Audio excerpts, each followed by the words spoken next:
خۆشهاتنەوە بۆ چاوی واشنگتن. هێزەکانی سووریای دیموکرات کە یەکینەکانی پاراستنی گەل بەشی سەرەکیەتی ڕۆژی شەممەی ڕابردوو ڕایانگەیان تەواوی ناوچەکان لە تێرۆریستانی دەوڵەتی ئیسلامی پاک کراونەتەوە و ڕاگەیاندنی ئەو سەرکەوتنە بەسەر داعشدا دوا بەدوای چەند هەفتەیەک بوو لە گەمارۆدانی ناوچەکانی باغۆز لە هەرێمی دەرزور.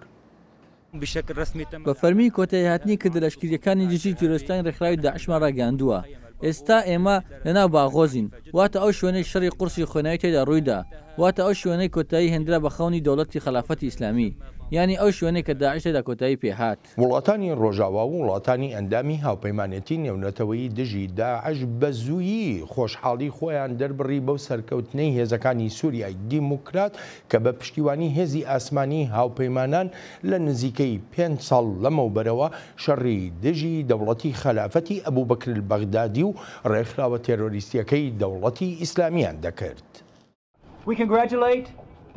پیرۆزبایی لەگەلی سووریا دەکەین و بە تایبەتی شێزەکانی سووریای دموکرات بە بۆنەی تێکشکاندنی دەوڵەتە تەڵکەبازەکەی داعشە و هەروەهاش بە بۆنەی ڕزگارکردنی ئەو دوا ناوچانەی لە ژێردەستی داعشدا بوون لە ڕۆژهەڵاتی سووریا. ئەم ساتە وەختە گرنگە لە شەڕ دژی ترۆریستانی داعشدا بە مانای گورزێکی استراتیژیە لە ترۆریستان و هەروەها نیشانەیە بۆ وابەستەی توکمەمان بەرامبەر بە هاوبەشە خۆجیەکانمانەوە و باوپەیمانەتی جیهانیشەوە بۆ لەناوبردنی داعش. ئەم سەرکەوتنە گەورەی هێزەکانی سووریای دیموکرات و وەک وڵاتانی ڕۆژاوا دەڵێن دڵنیاییەکی باش دەڕەخسێنێ سەبارەت بە ڕەوشی ئاسایشی لە وڵاتەکاندا و هەروەهاش لە ناوچەکەدا و ئاماژەش بە ڕەهەندی وابەستەیی سیاسی دەکەن لە نێو هاوپەیمانێتی نێونەتەوەییشدا. ناکرێت و ناتوانین ئەوەمان لەبیر بچێت کە ئەم دەستکەوتە بەبێ قوربانیدانێکی بەرچاو نەبووە. نەمان دەتوانی هیچ یەکێک لەو ئامانجانەمان بپێکین بەبێ وابەستەبوون بە یەکێتی ناو هاوپەیمانەتیەکەمان و بەبێ قوربانیە زۆرەکانی هاوپەیمانە سووریەکانمان لەسەر زەوی کە هەزاران کەسیان بوونە قوربانی لە یەک کاتدا بۆ ڕزگارکردنی خاکی خۆیان و هەروەهاش بۆ پاراستنی خاکی وڵاتانی هاوپەیمان. سەرکردەکانی هێزەکانی سووریای دیموکرات ئاماری زیانەگیانیەکانی هێزەکانیان لەگەڵ ڕاگەیاندنی سەرکەوتندا ڕادەگەیەنن واتە لە سەرەتای دەستپێکردنی شەڕی دژی تێرۆریستان تا ڕۆژی ڕاگەیاندنی سەرکەوتنی لەشکریانە بەسەر داعشدا. ئەو سەرکەوتنا بە قوربانێکی زۆر هاتۆتە دی، زیاتر لە 11,000 شەهیدمان هەبووە بەسەرکردە و جەنگاوەرەکانیشمانەوە. زیانێکی زۆری خەڵکی سیڤیل هەبووە کە بووبوونە ئامانجی هێرشەکانی تیرۆریستانی دەوڵەتی ئیسلامی. زیاتر لە 21,000 جەنگاوەرمان بریندارن بە ئاستی جۆراوجۆر. لەم بۆنەیەدا پێویستە یادی شەهیدەکانمان بەرز ڕابگرین و هیوای چاکبوونەوەی خێرا بۆ بریندارەکانمان بخوازین، بۆ ئەوانەش کە بە قوربانیدانەکانیان ئەم ڕۆژەی سەرکەوتنیان هێناوەتە دی. دوا شەڕەکان لەگەڵ تێرۆریستانی داعشدا چەند هەفتەیەکی خایان بەهۆی ئەوەی ژمارەیەکی زۆری خەڵکی سیڤیل لەو ناوچایەدا بوون و هێزەکانی سووریای دیموکرات هەوڵی کردنەوەی ڕێڕەوی دەدا تا بە پارێزراوی دەرباز بکرێن. برادلی بۆمان سەرۆکی نێوەندی توێژینەوەی هێز و دەسەڵاتی لەشکری و سیاسی لە دامەزراوەی داکۆچیکردن لە دیموکراسیەکان میوانی چاوی واشنگتنە. برادلی شارەزایی کاروباری شەڕە درێژخایەنەکان و دۆسیەکانی وەک سووریا و ئێران و ڕۆژهەڵاتی ناوەڕاستە و پێشتریش ڕاوێژکاری ئاسایشی نیشتیمانی بووە بۆ 2 کۆمیتەی سیناتی ئەمریکا، کۆمیتەی پەیوەندیە دەرەوەی یەکان و هەروەهاش کۆمیتەی کاروبارە لەشکریەکان. براد سەرەتا زۆر سپاس دەکەم بۆ ئامادەبوونت لەم بەرنامەیە و یەکەم پرسیاریشم ئەوەیە کاتێک کە باز لە کۆتایی هاتنی شەڕی داعش دەکرێت لە ڕووی جوگرافی و لەشکریەوە هەر هیچ نەمەیانی وەکو دەگوترێ ئەکرێ ئەمەوەها لێک بینەوە کە قەیرانی سووریاش ئیتر بە تەواوەتی بەرەو کۆتایی هاتن دەڕوا. سپاس بۆ پرسیارەکەت و بانکێشکردنم. سەرەتا دەمەوێت خەم و پەژارەی خۆم دەرببڕم بۆ قوربانیانی ئەم شەڕە و بۆ گیانبەختکردنی زۆرێک لە جەنگاوەرانی هێزەکانی سووریای دیموکرات کە بەبێ ئەوان ئەم سەرکەوتنە گەورەیە نەدەم. هیوای چاکبوونەوەی خێراش بۆ بریندارەکان نەخوازم. یەکەم شتیش لەسەر ئەم ڕەوشە نوێ دەیڵێم ئەمە دەستکەوتێکی ئێرجگار گەورەی لەشکریانە بوو بەبێ هێزەکانی سووریای دیموکرات نەئەهاتەدی. سەبارەت بە پرسیارەکەشت تا کۆتایی قەیرانەکە نییە و ئەوەش هەڵەیەکی گەورەیە بگوتێ لێرەدا داعش تەواو ئیتر نەما. پێویستە ئەم سەرکەوتنە بە چارەسەری سیاسیانەی ڕەوشەکە تۆکمە بکەیت تا جارێکی تر داعش سەرهەڵ نەداتەوە. یەکێک لە پرسیارەکانی تر ئەوەیە بۆچی ئەمریکا یاخوو با بڵێم هاوپەیمانێتی نێونەتەوەی دژە داعش ڕاستەوخۆ ئەم هەواڵەیان ڕانەگەیان بەڵام هێزەکانی سووریای دیموکرات ڕایدەگەیەنن ئەمە بەلای تۆ هیچ جیاوازیەک دروستەکە؟ پێم وایە ئەوە بۆ هێزەکانی سووریای دیموکرات گرنگە خۆیان ئەو هەواڵە ڕابگەێنن چونکە ئەوان شیانەکانی ئەم سەرکەوتنیان هێناوەتە ئاراوە وەک ئاماژەم پێکرد ئەو هەموو قوربانیە زۆریان داوە و ئەوانی هێزی سەرزەمین بوون و ڕاستەوخۆ لە شەڕدا بوون هەر بۆیە زۆر گونجاوە خۆیان ئەو هەواڵە بە دنیا ڕابگەێنن و ئەوەش گرنگە ئەمریکا بەوە بزانێت و دانیشی پێدا بنێت بە بێ هەسەدا ئەم سەرکەوتنە نەدەبوو لەگەڵ هەسەدەدا ئاهەنگی ئەم سەرکەوتنە دەجێڕین بەڵام دەژڵێم هێشتا کاری زیاتر ماوە بکرێن هاوپەیمانی لەگەڵ هەسەدەدا پێویستە بۆ تەواوکردنی ئەو کارانە بۆ لە مەودووە بەڕای تۆ ئەرکی ئەمریکا لە سووریایە زیاتر دەبێ یاخو ئەرکەکە هێدی بەرەو کەمبوونەوە دەڕواوەکو پێشتر ئێمە ئاگاداریەوە بووین کە سەرۆک ترامپ بڕیاری کشانەوەیدا لە سووریادا. سپاس بۆ ئەو پرسیارە پێم وایە کشانەوەی هێزە سەربازیەکانی ئەمریکا لە سووریا هەڵەیە ئاگاداری ئەو ڕاگەیاندانەی بەڕێوەبەرایەتی هەموو هیواداریشم بەڕێوەبەرایەتی ئاورێک لە ڕابردوو بداتەوە سەیری ئەو هەڵەیە بکات کە لە عێراق ڕوویدا مەبەستم لە کشانەوەی پێشوەختەیە پێویستە ئەو هەڵەیە دووبارە نەکرێتەوە بەڕای من ئەو استراتیژیەتەی ئەمریکا لە سووریادا هەیبوو لە 2 ساڵی ڕابردوودا ڕێک ئەوەی پێویست بووە ئەوە تا بەبوونی نزیکەی 2000 سەربازی ئەمریکایی و هێزە هاوپەیمانەکانمان لەسەر زەوی توانرا کۆتایی بە دەوڵەتی خلافەت بهێنێت هەر بۆیە پێویستە ئەم جۆرە بوونە لەشکری ئەمریکا لە ڕۆژهاتی ناوەڕاستدا ببێتە نمونەیەک کاتێک تۆ هاوپەیمانێک دەبینیتەوە و شانبەشانی ئێمە خواستی شەڕی هەیە لە پێناو نیشتیمانی خۆیدا لە پێناو بەرژەوەندەکانی خۆیدا ئەمە ئەو ڕێگەیە کە پێویستە وەها بێت بێگومان ئەوەش هەڵە دەبێت ئەگەر پێشوەخت بکشیتەوە چونکە ئەگەرەکانی شکست زیاتر دەکات و ڕێگەی تۆکمەکردنی ئەم دەستکەوتە گەورە لەشکریەشمان لێ دەگیرێت ئاماژە بۆ کرد کە ئەو هەڵی لە عێراق کرا دووبارە نەکرێتەوە لە ئێستادا ینی وەکو باس دەکرێت کۆمەڵی سیناریۆ لە ئارادانی چ لەو سیناریانەمانەوەی بەشار ئەسەدە لە دەسەڵاتدا هاوشێوەی مانەوەی سەدام حوسێین لە ساڵی 1990دا پێ دوایە کۆمەلگای نێونەتەوەی هەمان ئەو هەڵەیەش دووبارە بکاتەوە یا چۆن دەبێ بەڕایتەوە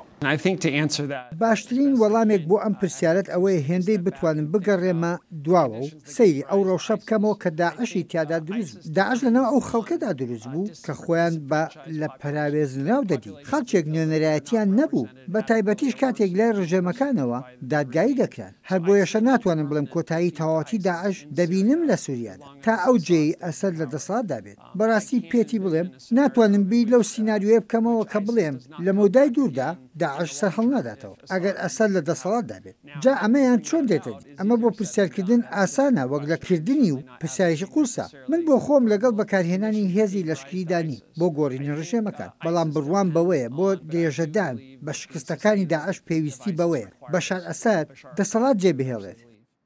لەسەر ئەگەر و نەگەری مانەوەی داعش من دەگەڕێمەوە بۆلات لەگەڵ داڕمانی داعش لە باغۆز دەکرێت جەخت بکرێتەوە لەشکانی داعش و کۆتایی هاتن بە دەوڵەتی خلافەت بەڵام وەک زۆرێک لە چاودێر ئاماژەی پێدەکەن ناکرێ ئەم سەرکەوتنە بە مانای تەواوبوونی تەواوەتیانەی مەترسیەکانی داعش و هاوشێوەکانی داعش ناودێر بکرێ وەک دەگوترێ بۆ لەم و دوا قۆناغەکە قۆناغی بەرەنگاربوونەوەی شانە نووسوەکانی داعشە ئێمە ڕای دەگەێنین بۆ وڵاتانی جیهان و بۆ هاوپەیمانەکانیشمان کە پێویستان بە پشتیوانی زیاتر هەیە بۆ دەستکردن بە قۆناغێکی نوێی شەڕی دژی داعش لە ڕێی درێژەدان بەکردە لەشکری و ئاسایشە وردەکان بەڕێکخستن لەگەڵ هێزەکانی هاوپەیمانانی نێونەتەوەی بە ئامانجی لە ناوبرنی تەواوەتی شانە نووسەکانی داعش کەمایی مەترسێکی گەورن بۆ ناوچەکە و بۆ سەرانسەری جیهانیش. هاوپەیمانەتی نێونەتەوەی دژی دەوڵەتی ئیسلامیش هاوڕایە و جەختیش دەکاتەوە لەوەی مەترسیەکانی داعش هەر تەنها لەو ناوچەیەدا سنووردار نابێ بەڵکو بۆ زۆر وڵاتی جیهان جێی مەترسیەکی زۆرە هەر بۆیەشە لە ئێستا بەدواوە کار لەسەر استراتیژێتێکی نوێ دەکا بۆ بەرەنگاربوونەوە.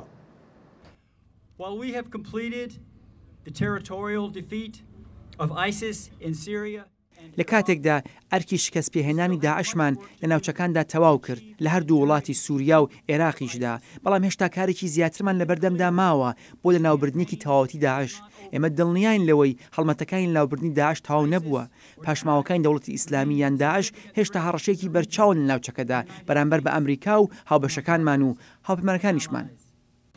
وەزیری دەرەوەی ئەمریکاش لە لوبنانەوە جارێکی تریش دووپاتی دەکاتەوە کە پێویستە ڕێگەل لە هەموو جۆرە گەشەکردن و برە و پێدانێکی تێرۆریزم بگیرێت.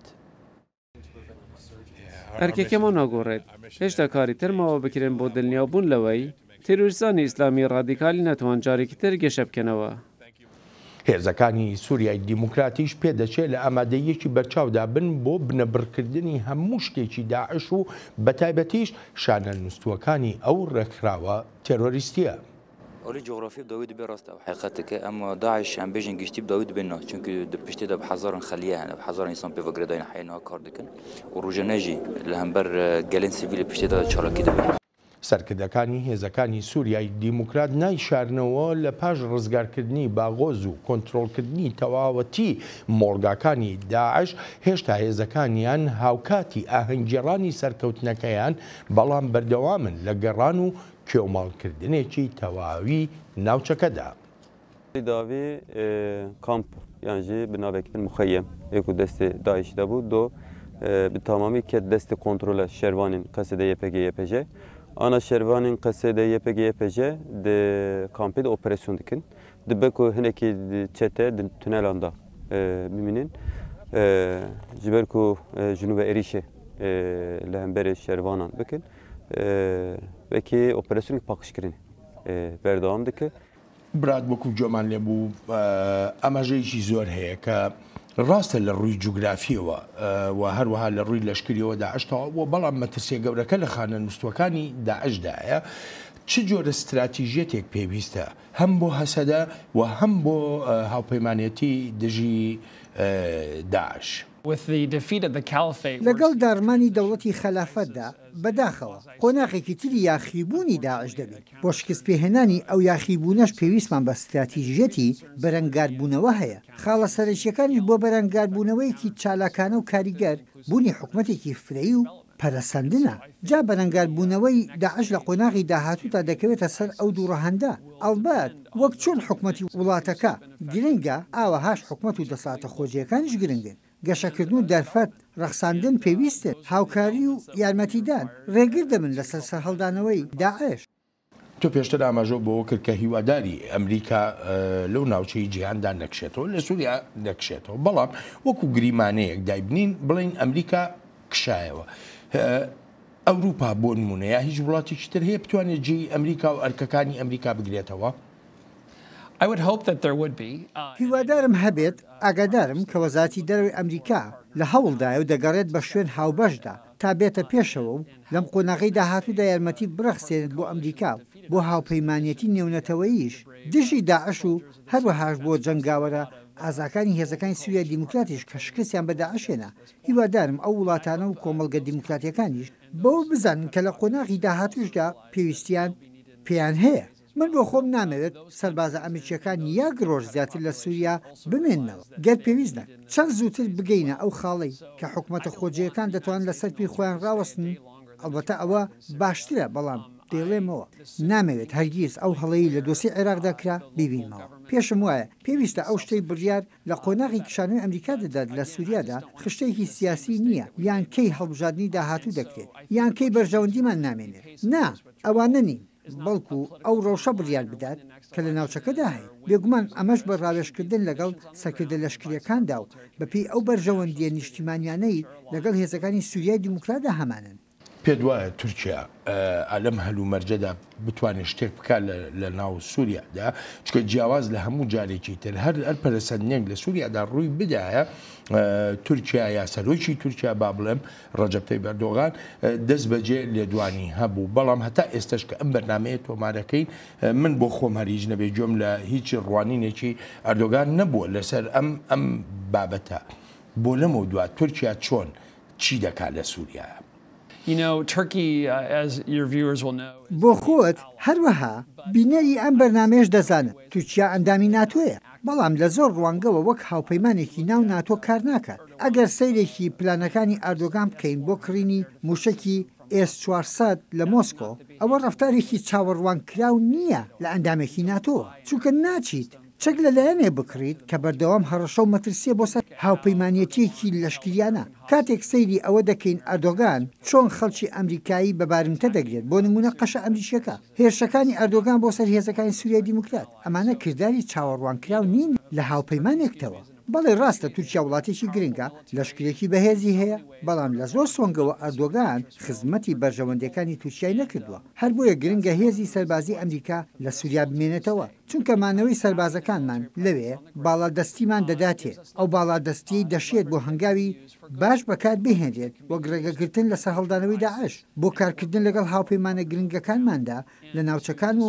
ڕێگەگرتنیش لە هەندێک لە خواست و خەونەکە مواقعەکانی ئەردۆغان. ئەگەر وابێ بۆچێت تا ئێستا کۆمەڵگەی نێونەتەوەیی یا هاوپەیمانەتی نایتۆ بۆ نمونە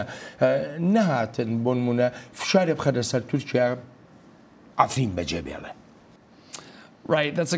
ڕاستە ئەوە پرسیارێکی باشە. من بۆ خۆم هەرگیز لەگەڵ ئەوەدا نیم لێدوانە ئاشکاکان لەبەر هۆکارێکیان چەند هۆکارێک سنووردار بکرێت، یان ئەوەی کە پێی دەگوتێ ئەم لێدوانە جیاوازە لەوەی دیبلۆماتەکان لە ژوورە داخراوەکان و لە پشت پەردەوە دەیکەن. ئەگەرچی زانیاریکی ڕاستەوخۆملانی لەسەر ئەوە،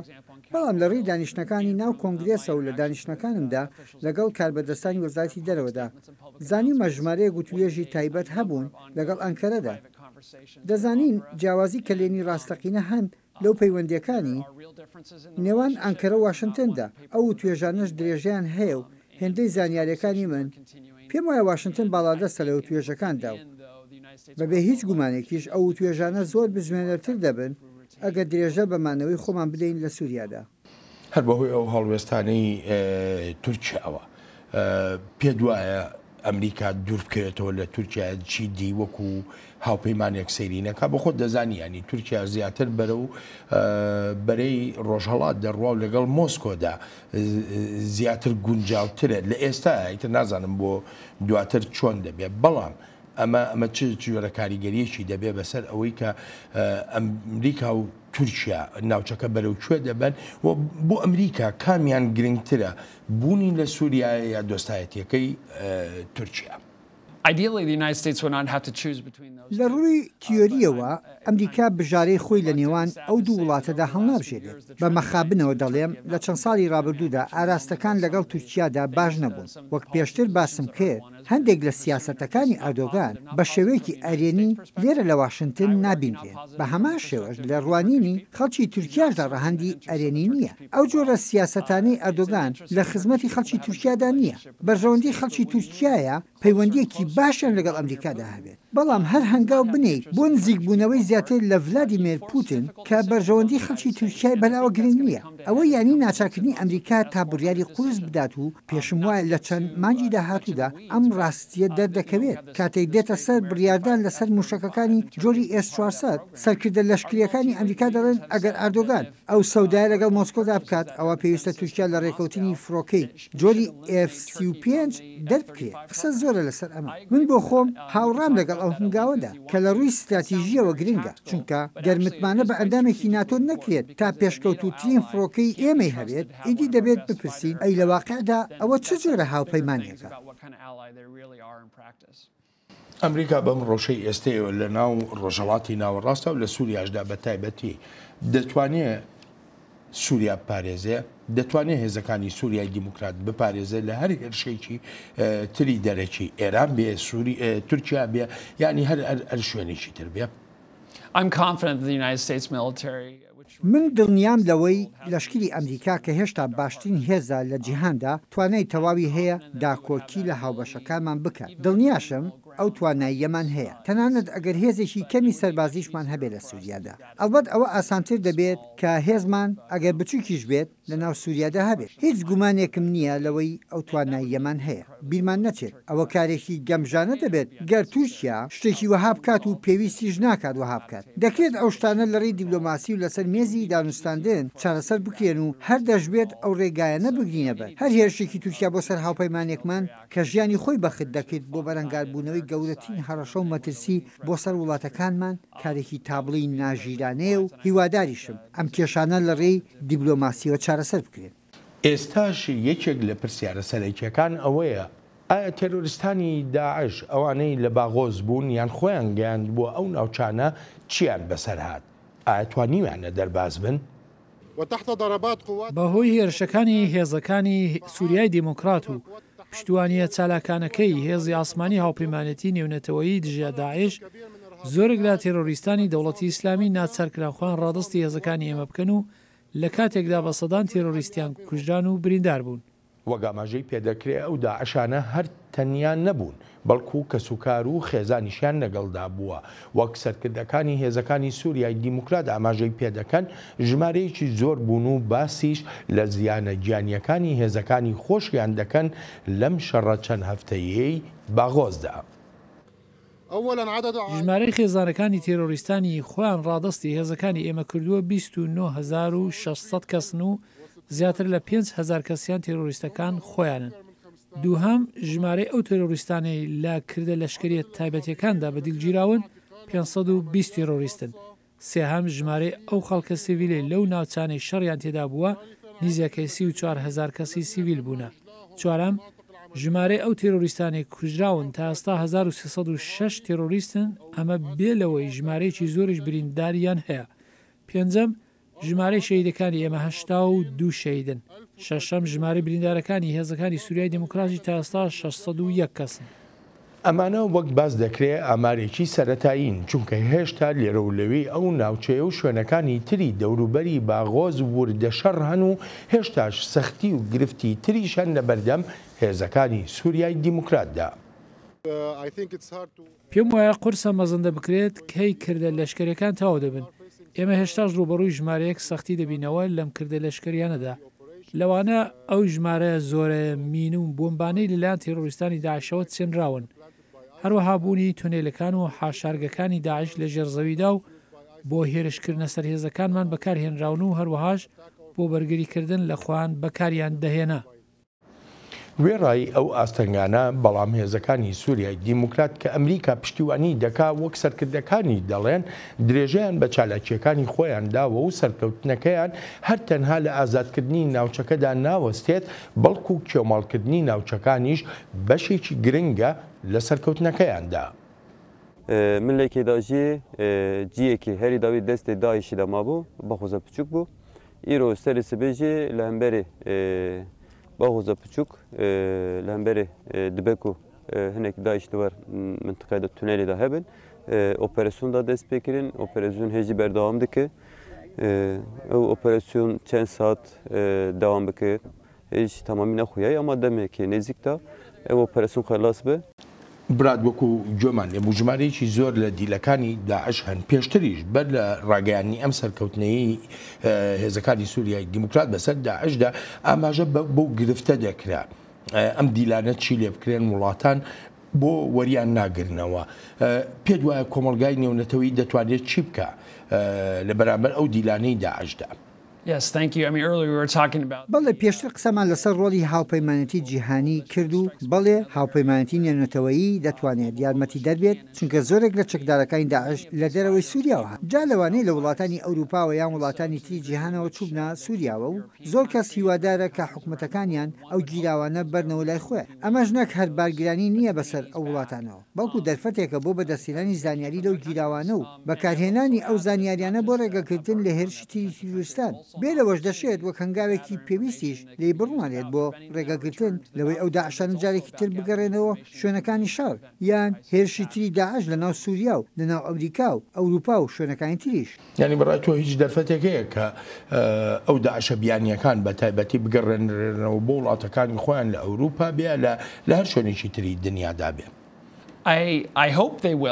هیوادارم ئەوە بکەن لێرەدا پێویستە ئەمریکا بێتە پێشنگ بۆ بە نمونەوەرگتن ئەگەر کەسی ئەمریکایی لەناو گیراوەکاندا هەبێت لەوانەیە ئەو هەنگاوە بێتە مایە ئەوەی ئەوروپا و وڵاتانی تریش هەمان هەنگاو بنێن بەڕاستی ئەمە بارگرانیەکی گەورەیە لەسەر شانی هێزەکانی سووریای دیموکرات کە ئەو هەموو گیراوەی داعشت هەبێ ئەمە سەرچاوی زۆری پێویستە جا ئیتر یەکێکە لە دوو بژارە یان ئەوە تا سەرچاوی پێویست بۆ هەسەدە دابین بکرێت یان نیژەوە تا وڵاتەکان وەریان بگرنەوە بە تایبەتیش ئەو وڵاتانەی لێوەی هاتوون چۆن دەکرێت دڵنیاییەکی تەواو هەبێ کە ئەم داعشانە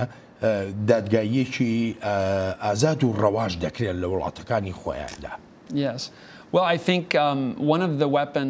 پێم وایە یەکێک لەو چەکە بەهێزانەی ئێمە وەک ئەمریکا و هاوپەیمانەکانیشمان لە دەستماندایە بریتە لە پرەنسیپە دیموکراتیەکان ئەوەیە کە ئێمە ئەو ڕەفتارانە ناکەین کە داعش دەیکرد ئێمە بڕواشمان بەوەی گومانبار بێتاوانە تا دادگا دەیسەلمێنێت بەڵام با بەڕوونی بڵێم داعش لە شەڕدا بووە لەگەڵ ئێمە و هاوپەیمانەکانیشماندا و پێویستە وەک چەکدار و دیلی شەڕ سەر و سەودان لەگەڵا بکەین و بە پێی بنەماکانی مافەکانی مرۆڤ لەگەڵیاندا بجوڵینەوە لە هەمان کاتیشدا پێویستە بخرێنە بەردەم دادگا جار دوورخستنەوەیان لە مەیدانەکانی شەڕ کۆکردنەوەی زانیاری لیان و بە تایبەتیش ئەوانەی دەبنە ڕێگل لە بەردەم هێرشکردنی تریاندا ئەوە هەنگاوە سەرەکی دەستبەجێکەیە ئەو جا دادگای کردنیان. پێ دوایە ئەمریکا هەمان ئەو ئەزمونە دووبارە بکاتەوە لە ساڵی 2001دا زۆرێک لە تێرۆریستەکانی دەستگیر دەکران دەبرانە گوانتانامۆ و لەوێەوە لێ کۆڵینەیان لەگەڵدا دەکرا بۆ ئەمانەی داعش پێ دوایشتێکی لەو بابەتە دروست بێتەوە یاخۆ ڕەوشە ناوخۆیەکەی ئەمریکا ڕێگە بەوە نادا. ئەوە پرسیارێکی باشە و ئەو بڕیارەش کەوتۆتە سەر بەڕێوەبەراتەکەی ترامپ کە بەبێ هیچ گومانێک دەبێتە بڕیارێکی مشتومر لەسەر زۆر لە کۆماریەکان هەن پشتیوانی لە هەنگاوێکی لەو شێوێ دەکەن زۆر ئەندامی دیموکراتیش دژی دەوەستنەوە هەندێکیشان لەناو هەردوو لایەندا لەوانەیە ڕایتریان هەبێت وەگوتم بڕیارێکی ئەزگار مشتومر لەسەر دەبێت بەڵام بەڕاستی پێت بڵێم پێویستە جیاوازی بکرێت لە نێوان چەکدارێکی دوژمن لەگەڵ دوژمنێکدا لەگەڵ چەکدارەکانی دوژمندا ئەوەیە کە دوور بخرێنەوە لە مەیدانەکانی شەڕ و زانیاریان لێ کۆ بکرێتەوە ئەمەش یاسان نێونەتەوەییەکان و یاساکانی ئەمریکاش ڕێگەیان پێداوە و گونجاویش بەڵام تاوانبار دەکەوێتە بەردۆسەی گوناهبارکردن لە دادگادا بۆ خۆم بڕوام وایە لە مەودای کورتخایەندا پێویستە بایەخ بە وەرگرتنی زانیاریەکان بدرێت وەگوتم بۆ پوسڵکردنەوەی هێرشە ئایندەکانی داعش ئەو جا دەرگای بکرێن گوانتەنامۆ لە جێی خۆیەتی زۆر ژووری بەتاڵی تایە و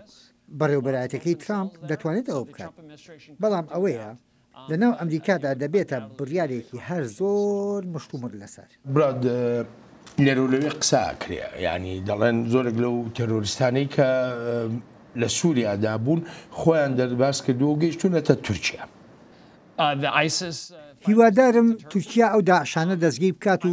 بیان خاتە بەردەم دادگا چونکە دەزانین تیرۆریستانی داعش زۆر تاوانی جەنگیان کردووە تاوانی دژی مرۆڤایەتیان کردووە بەڕاستی هەچەنگار بندرێت بەرامبەر ئەو گیراوانە ئەوە لە بەرژەوەندی قوربانیەکان دەبن پێویستیشە کۆمەڵگەی نێونەتەوەیی ڕێگە نەدا داعشەکان بەبێ دادگاییکردن ئازادانە بێن و بچن ڕێگە بە هیچ لایەکیش نەدرێت کە ئەو جۆر ڕەفتارانە بکات و جەخت بکاتەوە لەوەی ئەو جۆرە ڕەفتارانە بەبێ ئەنجامی نەخوازدا و تێناپەڕێت هیوادارم تورکیا هاوڕا بێت لەگەڵ ئەوەدا و ڕێوشێنی گونجایش بگرێتە بەر بەڵام با چاوەڕوان بین هەرچەندە لەم چەند ساڵی ڕابردوودا ڕوودا و هەواڵی زۆر هەبوون لەسەر ئەوەی داعش لە تورکیاوە هاتوچۆ دەکات و یەک هەفتە پاش ئەوەی دەگەیشتە تورکیا ڕێگەیان دەدرا بچن ناو سووریاوە ئەگەر شتی خراپیان لە ناو تورکیادا نەکرد بێت پێم وایە ئەوە ئەو جۆرە ڕەفتارانەیە کە ناخوازیین لە ئەنکەرەوە ببینی بەڵکو پێویستە هاوبەش و هاوڕامان بێت لە دەرگایکردنی ئەو گیراوانەدا کە تاوانی ئەجگار درڕندانیان کردووە گێڕانەوەی ئەو خانە نووسوانەی داعش یاخۆ گیراوەکانی داعش ببوورەنەک خانە نووسوەکان گێڕانەوەی داعشەکان بۆ وڵاتەکانی خۆیان مەترسی زیاتر دروست ناکات لەو وڵاتانەدا بۆ کاری تێرۆریستی ئەمە پرسیارێکی باشە و دەکەوێتە سەر ئەوەی ئازاد دەکرێن یان نا بەڕاستی ئەوە سیناریۆیەکی زۆر خراپە ئەگەر ئەوانە بنێرنێنەوە دواتر ئازاد بکرێن چونکە ئەمە دەبێتەوە هۆکارێک بۆ بڵاوبوونەوەی زیاتری مەترسیەکانی داعش و دەزانین لە کاتێکدا هێشتاش داعش هەر مەترسیە بەسەر جیهان هیوادارم وەها نەبێت و پێشم وایە بەو شێوێ نابێت چونکە هەموو دەزانن داعش چ جۆرە مەترسیەکە بۆ ئاسایشی وڵاتان لە بیرمان نەچێت هێزەکانی سووریای دیموکرات لە جیاتی هەمومان شەڕی دژی داعشی کردووە و ئەمەش وەها دەکات کە جێی پێزانینی هەموو لایەک بێت داعش مەترسیە بۆ سەر ئەمریکا بۆ سەر هاوپەیمانەکانمان بۆ سەر بەرژەوەندەکانمان لە سەرانسەری جیهاندا جا بەڕاستی دێڵێمەوە ئەوەی هێزەکانی سووریای دیموکرات کردوێتی لەبەری هەمومان بووە هەر بۆیەشە بۆ من جێی شانازیە ئەمریکا یارمەتی هەسەدەی داوە لە بەدەستهێنانی ئەم سەرکەوتنەدا کە سەرکەوتنێکە بۆ هەمومان یەکی لە پرسیارەکانی تر ئەوەیە بەڕاستی مناڵەکانیان لێرەدا چیان لێ بەسەر دێت چۆن نەتوانی سەر و سەودایان لەگەڵا بکەیت چۆن نەتوانی بیان کەیتەوە ناو ژیانێکی ئاسوودەی کۆمەڵایەتی خۆیانەوە کۆمەڵگەی نێونەتەوەی بۆ ئەمە ئامادەیە بەڕاستی کاتێ پێچوونەوە بە ڕەفتارەکانی چەند ساڵی ڕابردووی داعشدا دەکەین لە سووریا لە عێراقیش ئەو هەموو خەڵکە بێتاوانەی کراونەتە قوربانی و بە تایبەتیش مناڵان بەڕاستیش هەمومان هەموو وڵاتێک لە جیهاندا بەرپرسیارەتی لە ئەستۆیە لە بەرامبەر مەینەتیەکانی ئەو منداڵانە ئەمەش کارێکی ئاسان نییە ئەرکێکی زۆریش قورسە کاتێک دەبینین وڵاتانی ڕۆژاوە ئەمریکا و ئەوروپا هەنگاوی خۆیان بەو ئاراستێدا دەنێن لە ڕێی دابینکردنی سەرچاوی پێویستەوە بۆ کۆمەک و یارمەتی ئەو منداڵانە ئەوە هەنگاوێکی گرنگە لەو ڕوانگەیەوەی ئەوەی تا ئێستا ئەو منداڵانە پێدا تێپەڕیون شتێکە هەر بە خەیاڵیشدا نایەت جا بۆیە لەگەڵ دارمانی دەوڵەتی خلافەتدا دەڵێم دارمانی دەوڵەتی خلافەت نەکۆتایی هاتنی تەواتی داعش زۆر گرنگە سەنجی بخەینە سەرنەوەی داهاتوو تا ببنەوەیەکی ئاشتی خواست نەک ئەوەی ببنانەوەی داهاتوی داعش گرتنەبەری ئەو هەنگاوە هەروە چۆن کارێکی مۆراڵیە ئاوەهاش لە بەرژەوەندی خۆمان وەک ئەمریکا وەک ئەوروپا و وەک سووریا و وڵاتانی تریش کۆمەک و یارمەتی بۆ ئەو منداڵانە دابین بکرێت من دەگەڕێمەوە بۆلات هەر بە ماوەیەک لە پاش دەستپێکردنی قەیرانی سووریا کورد لەو وڵاتەدا کەوتۆتە قۆناغێکی نوێوە و دەستی کردووە بە فەرمانڕەوایەتی خۆی ئێستاش پاش سەرکەوتن بەسەر داعشدا وەک سەرکردەکانی هێزەکانی سووریای دیموکرات دەڵێن هەر تەنها ئازایەتی و جوامێری شەڕڤانەکانیان نەبوونە تەمایی سەرکەوتن بەڵکو ئەزمونونەکەیان و هەوڵەکانیان بۆ بەڕێوەبەرایەتیەکی تۆکمە بەشێکن لە بەدەستهێنانی سەرکەوتن بەسەر داعشدا. كان عامل الأساسي في نجاح قوات سوريا الديمقراطية فاکتەری سەرەکی سەرکەوتنی هێزەکانی سووریای دیموکرات لە شەڕی دژی تیۆریزمدا گرتنەبەری پرینسیپە دیموکراسیەکانە ئازادی ژنان پرینسیپەکانی پێکەوە ژیان و ئەو پەیوەندێ دۆستانەی نەتەوەکانی تری پێکەوە کۆکردوتەوە کورد و عەرەب و ئاشووری و تورکمان و چەچانیەکان و شەرکەسیەکان و جەنگاوەرە نێو نەتەوەیەکانی تری لە ژێر ئاڵای هێزەکانی سووریای دیموکراتدا کۆکردوتەوە. ئەم سەرکەوتنانەی هێزەکانی سووریای دیموکرات هاوکات بۆ لەگەڵ ئاهەنگەکانی نەورۆزدا و ئەمەش وەک زۆرێک لە کورد لە ناو سووریا و لە دەرەوەی سووریاشدا دەڵێن جەژنی نەورۆزی ئەم ساڵی 2019یان بۆتە دوو جەژن. ئێمە ئاهەنگی ساڵی نوێی نەورۆز دەگێڕین ئەمەشیانی ڕۆژی نوێ ئەم هەفتەیە لە سووریا شکست بە داعشێنرا بەلانی کەم لە ناوچەکان دەرکران جا ئیتر چیدی داعش مۆڵگای نەما ئەمەش دووەم هۆکاری گەورەیە بۆ ئاهەنگگەڕانمان بۆ ئازادی و ژیان و بێگومان زۆر شادمانین. ئێمە بۆ ئاهەنگی نەورۆز لێرەین بە بێگومان بۆ ئازادبوونی کورد و هەر هەموو ئەوانەی سەرکوتکراون لە جەوری دەوڵەتی ئیسلامی وێڕای ئەو تاوان و مەینەتیە زۆرانەی بەرامبەرمان کرا بەڵام ئەوە تا ئێمە هەرماوین و لێرەین بەڵێ ئەوە تاین و بەردەوامیش پشتیوانی لە هەڵوێستی خۆمان و لە ژیان دەکەین. بێگومان ئەمە هەنگا بۆ سەرکەوتنە گەورەیەشە کە لە سووریا هاتۆتە ئاراوە دژی دەوڵەتی ئیسلامی ئەمەش دەرفەتێکی زیێڕینە بۆ ئێمە ئاهەنگی سەرکەوتن بەسەر ڕێکخراوێکی فاژیزمی ئیسلامی دابگەڕینە هاوکاتی ئاهەنگەکانی ساڵی نوێمان. براد هەسەدا ئاماژە بەوە دەکات دەڵێ بەشێکی گەورەی سەرکەوتنەکان بەهۆی ئەو جۆرە سیستمی بەڕێوەبردنە بووە کە لە ناوچە کوردنشینەکانی سووریادا واتەوەی کە پێی دەڵێن ڕۆژاوە. بەهۆی ئەو بووە حەزەکەم بزانم مەزەندەی تۆ چییە یاخود ڕوانینی تۆ چییە لەسەر ئەو ئەزمونە نوێی کورد لە سووریادا. قسەکانی سەرکردەی گشتی کە گوێمان لێ بوو جێی پێزانینێکی زۆر لە لای من هاوڕام لەگەڵ ئەوەی سەرکەوتنیان لە بەڕێوەبەرایەتیکردنی ناوچەکەیاندا هۆکارێکی گەورەی ئەم دەستکەوتە گەورە لەشکریانەیە لەمەش گرنگتر ئەوەیە هەر ئەوانیش دەبنە خاڵی سەرەکی لە درێژەدان بە سەرکەوتنەکانیان ئەلبەت ئەمەش با پێچەوانەی سیاسەتەکانی دیکتاتۆری سووریایە با بگەڕێینەوە بۆ پێشتر ئەم ڕەوشە چۆن دەستی پێکرد ئەم ڕەوشە بە شەپۆلی ناڕزایی خەڵک دەستی پێک خەڵک داوای مافەکانی خۆیان دەکرد ڕژێمی سووریا لەبری بە دەنگەوە چوونی ئەو داوایانە کەوتە سەرکردنێکی درندانەی خەڵک ئەنجامەکەشی ئەم مەینەتیە زۆرانەی خەڵکە لەمڕۆدا باسی ئەومان کرد کە درێژەدان بە پرۆسەی لە ناوبردنی تەواتی داعش کەوتۆتە سەر فەرمانڕەوایەتیەکی باش هەسەدە ئەوەی کردووە ئەوەی سەرکردەی گشتی باسی کرد سەبارەت بەوەی هەموو پێکاتەکان دەرفەت یەکسانیان دراوە تێ بۆ بەشداریکردن لە پرۆسەی سیاسیدا بەبێ هیچ گومانێک ئەو ڕێگەیە کە بەرەنجامی سیاسی لێەوە بەدەست دەهێن ئەگەر خەڵک لەبەر هۆکاری نەژاد یان ئاین دوور بخرێتەوە ئەوە ینی ناچارکردنیان بۆ دەستدانا چاک تۆ ئەگەر خەڵک لە سندوقەکانی دەنگدان دوور بخەیتەوە ئەوە ینی بڕۆ چەک هەڵگرە و ئەلبەت ئەوەش هەم کەم تەرخەمیە و هەمیش دەرفەتەکان بۆ سەر هەڵدانەوەی داعش زیاترەکات ئەو ڕەوشەی بەڕێوەبەراتی کورد لە سووریا جێ خۆشحاڵیە و خۆشحاڵیشم کە سەرکردەی گشتی هەسەدا باسی بەڵام بەڕای تۆ ئەزمموی ڕۆژاوا دەتوانێت درێژە بە تەمەنی خۆی بدا لە نێو ئەو هەموو هاوچێشە ئاڵۆزە سیاسی کە لە ناوچەکەدا هەیە ئەنی نەبیرمان نەچێ تۆ حکوومەتی سووریا هەیە تۆ تورکیا هەیە تۆ ئێرانیش هەیە ئەتوانێت درێژە بەو تەمەنەی خۆی و بەو ئاسوودەیە بدا نا هیچ گومانێک لەوەدا نییە و لەو بابەتە تێدەگەم هێزەکانی سووریای دیموکرات لە زۆر لاوە چوار دەوری گیراوە لەلایەن نەیارەکانیەوە کە خواستی باشیان نییە بەرامبەر هەسەدە شەڕێکی ئازایانە و سەرکەوتوانەی کرد دش بە داعش لە بری هەمومان دەمانویست داعش و دەوڵەتی خلافەتەکەی لەناو ببرێت لەبەر ئەو پێویستە ئەمریکا لێ بمێنێتەوە تەنانەت ئەگەر بۆ مەودایەکی کوردخایەنیش بێت پشتیوان بێت بۆ هێزەکانی سووریای دیموکرات چونکە دەزین ئەسەد دەیەوێت شکست بە ئەزمموی ئەسەدە بێنێت و تورکیاش بە هەماش ئەڵبەت ئەمەش بەخراپ بەسەر ئەمریکا ئەوروپاشدا دەشکێتەوە خۆ ئەگەر شتێکی وەها بکرێت ئەوە ینی ئەگەری سەرهەڵدانەوەی داعش لەبیرمان نەچێت هەوڵەکانی هێزەکانی سووریای دیموکرات دژی داعش لەگەڵ بەرژەوەندەکانی ئەمریکادا گونجاوە و لێرەشدا کشانەوە لە سووریا شتێکی نەگونجاوە بێ لەگەڵ بەرژەوەندەکانی ئەمریکادا لەبری ئەوەی کات دیاری بکرێت بۆ ئەگەرێکی وەها ئەوە باشتر ڕاوێژ لەگەڵ سەرکردا لەشکریەکاندا بکرێت ئەو جا وەها بڕیارێک بدرێت لە ساڵی 1990 بۆ پاراستنی کورد لە عێراقدا کۆمەڵگەی نێونەتەوەی بە تایبەتیش وڵاتی یەکگرتوەکانی ئەمریکا هەوڵێکی زۆری تادا تا هەرێمی دژە فرین دابنێ بۆ کوردەکان و هێڵی 36 دیار کرد لە عێراقدا چەنە هەموو کوردستانی عراقی نەگرتەوە بەڵام بەشێکی بوو ئەوەش جۆرێک لە دڵنیایی دانیە ئێستا لەم ماوەی ڕابردوودا باز لەوە دەکرا کە هەرێمێکی پارێزراو لە سووریادا هەبێت. ئەو هەرێمە پارێزراوە ئەمریکا دەتوانێت بەڕێوەی بەرێ یاخود هاوپەیمانێتی ناتۆ یا وڵاتانی ئەوروپا و ڕێگە بە وڵاتی تر نەدەن کە کوردەکان خۆیان دەڵێن مای مەترسین بۆ سەر کورد. ئایا هێزە لەشکریەکانی ئەمریکا لە توانایدای ئەوە بکات بەڵێ بە دڵنیاییەوە ئەمەش دەکەوێتە سەر بڕیاری سیاسی بەڕێوەبەرایەتەکەی ترامپ ئایا دەتوانن بەڵێ ئەتوانن بەڵام ئایا دەکرێت ئەو پێویستە چاوەڕوان بین و هیواداریشم ئەو بڕیارە بدرێت